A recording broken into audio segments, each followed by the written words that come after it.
ঘরের মধ্যেও কেউ নিরাপদ নয়, ঘরে ঢুকে মানুষ হত্যা করছে। এই সাংবাদিক কি অবস্থা, সাংবাদিকদের দেখেন কি অবস্থা। সাগর রুনির এখন পর্যন্ত কি বিচার হয়েছে?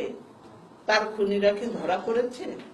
পড়বে না, তার খুনিরা ধরা পড়বে না, কারণ এর সঙ্গে সরকার জড়িত, সরকারের এমন কিছু তথ্য জড়িত আছে যার জন্যই সাগর রুনিকে আজকে জীবন দিতে হয়েছে। আজকে এত অল্প বয়সে তার ছেলেটা এতিম, মা বাবা দুইজনই নেই, এতিম। এই হলো অবস্থা। এইভাবে কি একটা দেশ চলতে পারে? আর কখন দেশবাসী জাগবেন? কখন আপনাদের বিবেক নাড়া দেবে? কখন সাড়া দেবে মা বোনদের? আমি বলবো আপনারা আসেন, এগিয়ে আসেন। আমরা অনেক যন্ত্রণা সহ্য করেছি। আমাদের এখানে যারা বসে আছে প্রত্যেকেই কারাগারে কয়েকবার করে গেছে। এই যে ফখরুল ইসলাম, তাকে কতবার কারাগারে নিয়েছে, কতবার কারাগারে নিয়েছে, কতগুলো মামলা দিয়েছে, ইয়ে করেছে, সেগুলির জন্য এইগুলো অবস্থা। প্রত্যেককে নিয়েছে, মহিলাদের পর্যন্ত তারা ছাড় দেয়নি। এই হলো অবস্থা। কাজে বলবো যে এখন আমাদের জাগতে হবে, সময় এসেছে। আমরা চাই এই নির্বাচন কমিশন তো একটা অথর্ব, আমরা বলেছি এই নির্বাচন কমিশনের কাছ থেকে কোনোদিন আমরা সুষ্ঠু বা ফেয়ার নির্বাচন আশা করতে পারি না, পাবো না। কারণ এই নির্বাচন হলো হাসিনার পদলেখী একটা নির্বাচন কমিশন। কাজে হাসিনার যতক্ষণ পা ধরে থাকতে পারবে ততক্ষণ মনে করেছেন যে উনি টিকে থাকতে পারবেন। তারপরে যাবেনটা কোথায়?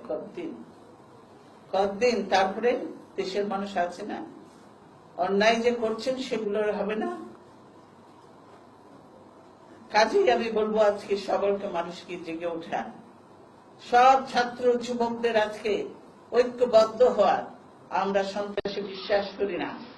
আজ পুলিশ নারী কল্যাণ সমিতির আয়োজিত এই অনুষ্ঠানে উপস্থিত থাকতে পেরে আমার খুবই ভালো লাগছে। অভিনন্দন জানাই সকল সদস্যকে তাদের নিরলস প্রচেষ্টায় সমাজের বিভিন্ন পর্যায়ে অবদান রাখার জন্য। আপনারা আপনাদের কর্মের মাধ্যমে আগামীর প্রজন্মকে সমাজে অবদান রাখার পথ দেখিয়ে দিতে সহায়তা করছেন।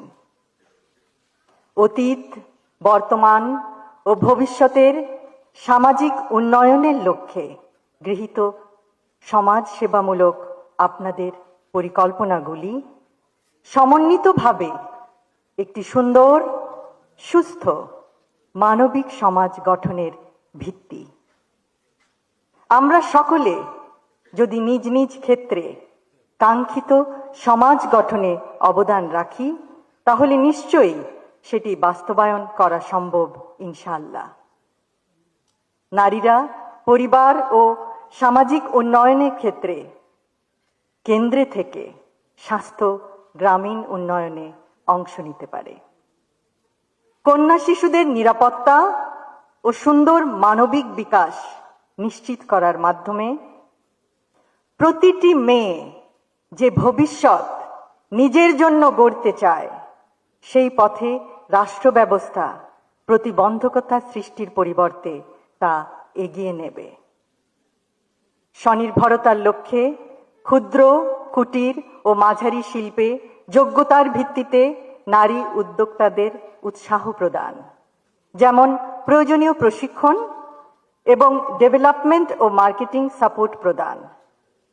ফলে পারিবারিক সচ্ছলতা বৃদ্ধি ও সন্তানদের শিক্ষা এবং দারিদ্র্য বিমোচনের লক্ষ্যমাত্রা অর্জনের পথ সুগম করা সম্ভব হবে। সবশেষে আজকের এই সুন্দর অনুষ্ঠানটি আয়োজনের জন্য পুলিশ নারী কল্যাণ সমিতির সকল সদস্যকে জানাই আন্তরিক ধন্যবাদ এবং তাদের সকল কর্মকাণ্ডে উত্তরোত্তর সর্বাঙ্গীন সাফল্য কামনা করি। আমাদের মাঝে আজকে পুলিশ নারী কল্যাণ সমিতির সভানেত্রী অধ্যাপিকা নাসিমা ফেরদৌসী উপস্থিত নেই। আমরা তার আশু রোগ মুক্তি কামনা করছি মহান আল্লাহ তাআলার কাছে। সকলকে ধন্যবাদ। আল্লাহ হাফেজ।